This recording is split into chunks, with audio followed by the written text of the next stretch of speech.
All right, I noticed that one of these comparisons that I see, like one of the arguments that I see people like to make as to why Russell Westbrook shouldn't win the MVP award, is that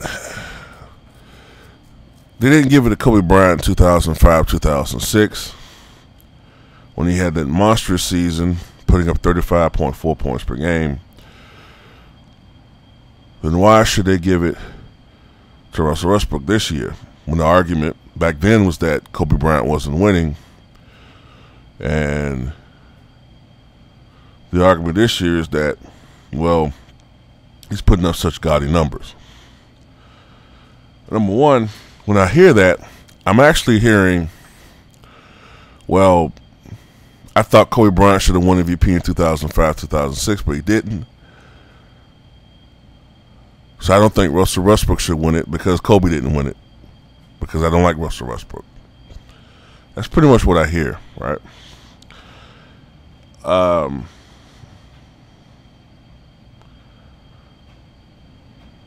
Okay.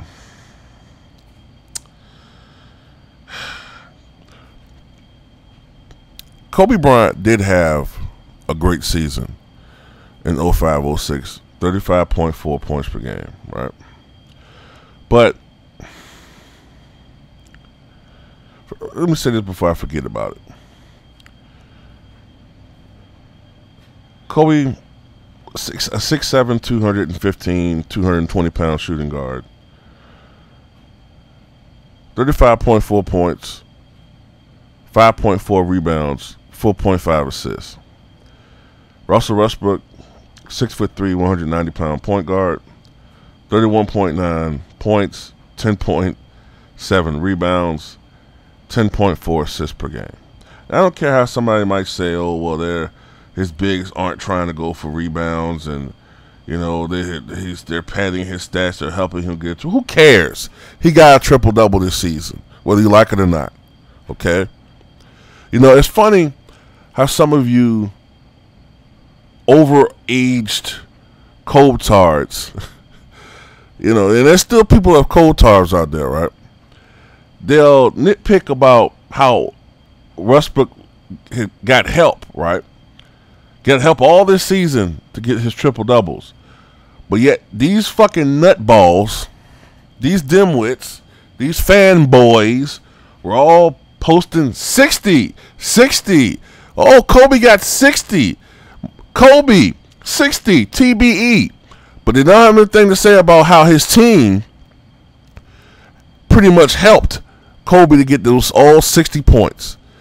How Byron Scott gave Kobe Bryant the green light to shoot and shoot and shoot and shoot and shoot and shoot the ball 50 fucking times in that last game against Utah. 50 times. I mean, you had guys with the Lakers that were openly and obviously passing up shots just to give the ball to Kobe Bryant. Now, I won't go as far as Jason Whitlock and call that game hot garbage. It wasn't hot garbage. Some parts of the game were entertaining, but it wasn't a natural 50 or 60-point game where it came within the flow of the game and the offensive player just got hot and kept wanting to demand the ball. Kobe Bryant only made, 42% of his shots or something like that? 44% of his shots? No, 44%. So he was by no means was he on fire. He missed 28 out of 50 shots. So it's okay for his team to help him to 60, but Russell Westbrook may be getting a little, slight assist from his bigs, because of the way their offense runs. Oh, you want to point these things out, you fucking hypocrites. But going further into this, let's go back in time to 2005-2006 season. Now, the guy that won the MVP award, I don't agree with that year. Now, Steve Nash could have possibly won in 2004-2005. The Phoenix Suns won 62 games, which tied the franchise record, the 92-93 Phoenix Suns, which that team went to the finals. I understand that. 2005-2006, Steve Nash kind of improved on a lot of his numbers, but the team wins dropped to 54. I mean, in my opinion, the reason why they kept giving the award to Steve Nash was because of the black eye that the league took during the Malice in the Palace, and I believe it was November 2004. And to be honest with you, I think it was that event alone, the Malice at the Palace, the fracas between Ben Wallace and Ron Artest was just expanded to, you know,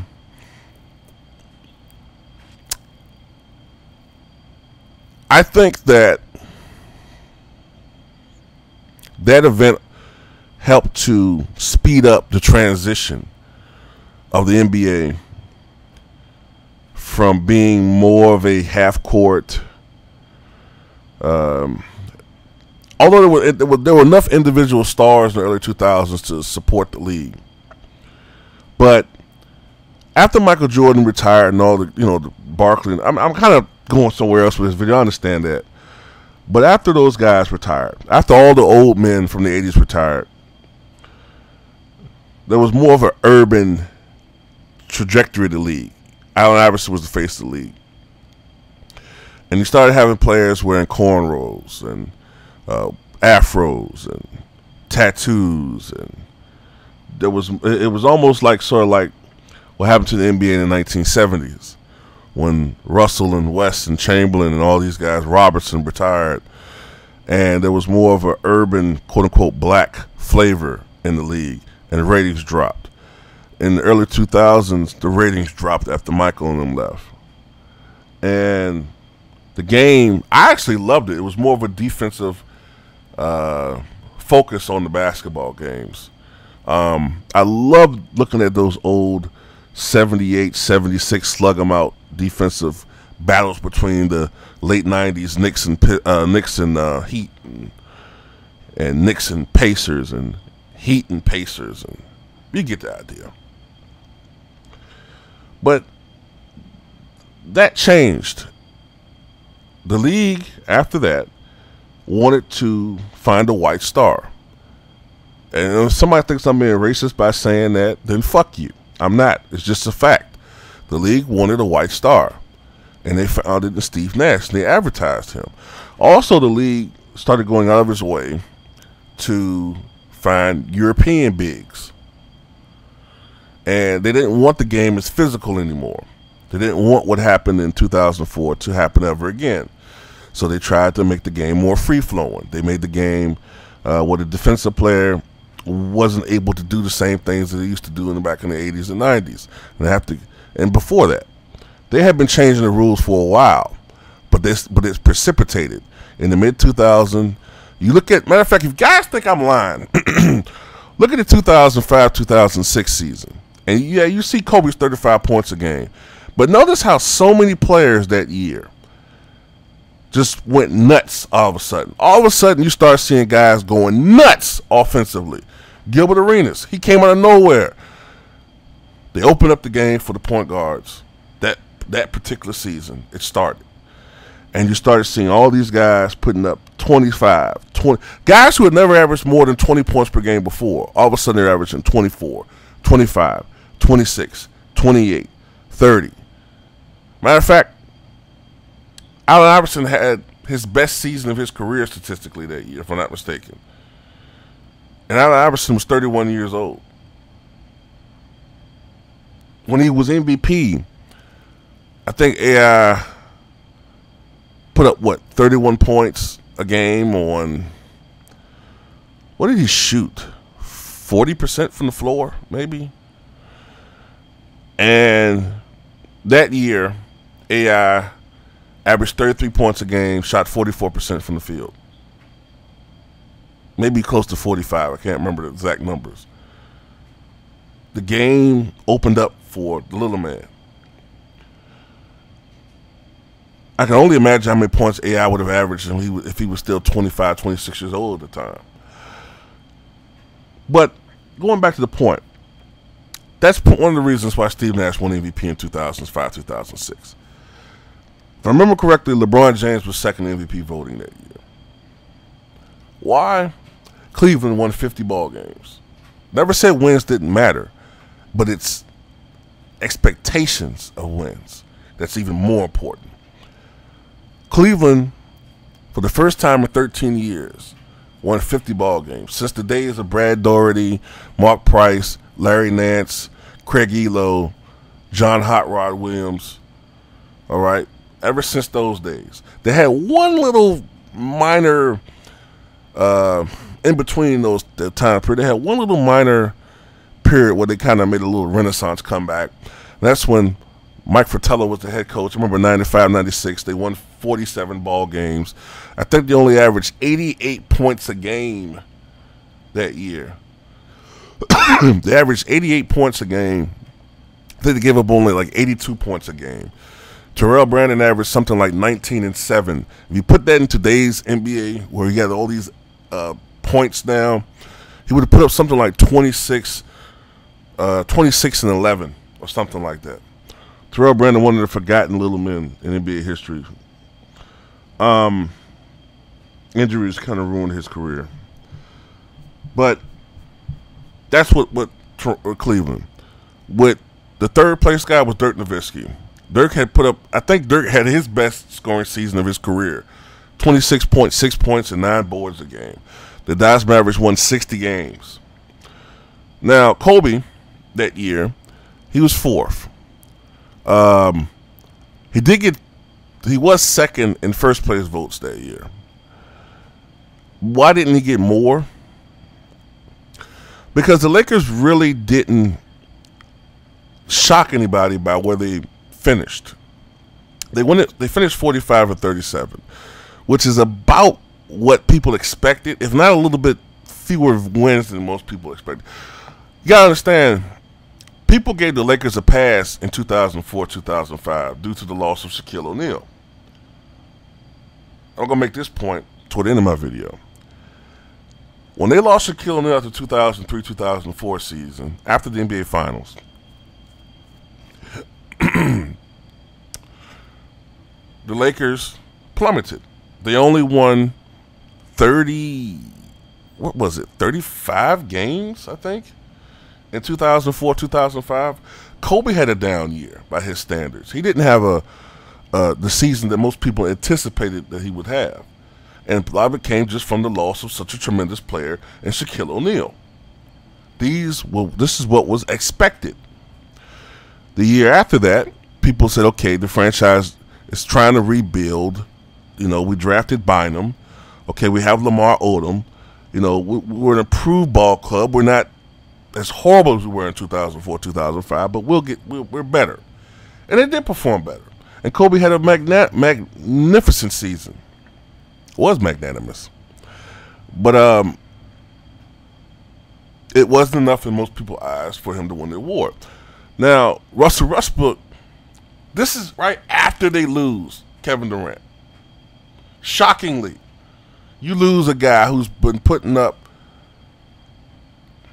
28 points per game, 29, 32.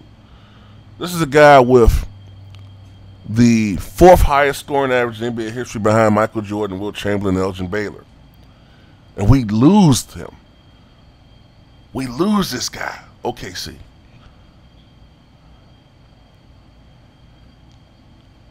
Everyone is expecting the Thunder to crash and burn. They might win 30-something games. Maybe. Russell Westbrook is going to be exposed without a secondary player on the team that can score. Defense is going to collapse on him and expose him for the overrated player that he is.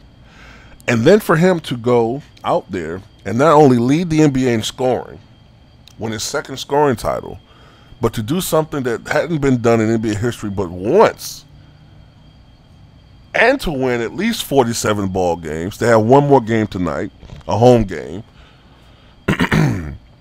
I think it's against the Nuggets. If they win tonight, they'll win 48 ball games. So they're only going to drop 7 to 8 ball games prior to the season before. Whereas the Lakers, I can't remember how many wins they had in 2003, 2004, but they've had to have dropped at least something around 20-something ball games when Shaq left. Can't remember the exact record off the top of my head. Might have been something like 56 wins. Was it something like that? So they would have dropped 20 to 21 ball games in the span of one season. Something like that.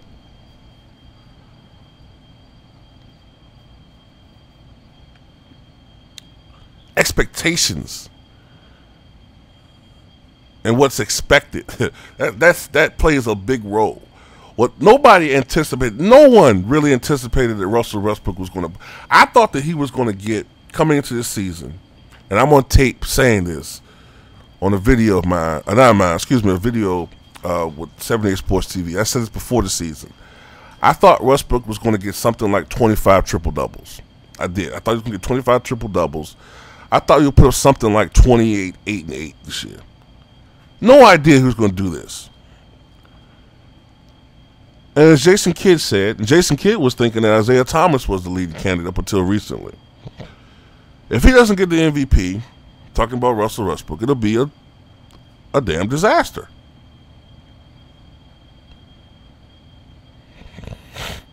So, in conclusion, these are some of the reasons why I think that Russell Westbrook, what he's done this year, is not comparable to what Kobe Bryant did in 2005, 2006. In fact, I think that the argument can be made that there were many games. Now, while there was many games that Kobe Bryant won for his club, there were some games that he shot his team out of.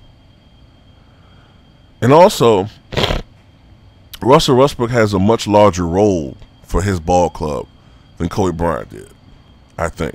At least that's in my opinion. Kobe Bryant was, in 2005, 2006, largely their team's scorer, whereas Russell Westbrook is the team's primary scorer, and also he's their primary playmaker.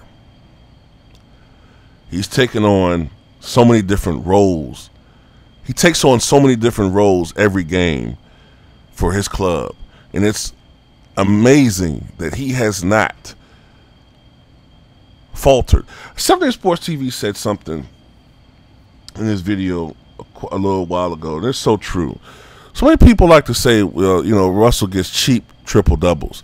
You go out there and try to play a basketball game and get 10 rebounds, 10 points, and 10 assists, or 10 points, 10 blocks, 10 rebounds. You try to do this night in and night out, and let's see how successful you are. You know? I don't understand it. It's like these people will say, Russell's trying to get triple doubles. How many times has Kobe tried to get 50 points? How many times have I seen this guy stuck on 48 points, shoot and shoot and shoot, and try to get? I've seen it time and time again. So don't tell me I'm being facetious. I've seen him do it constantly. Kobe with 48, and he shoots and shoots and shoots, and sometimes he shoots his team out of a game. I've seen it. Stop being hypocrites. It's not a good look.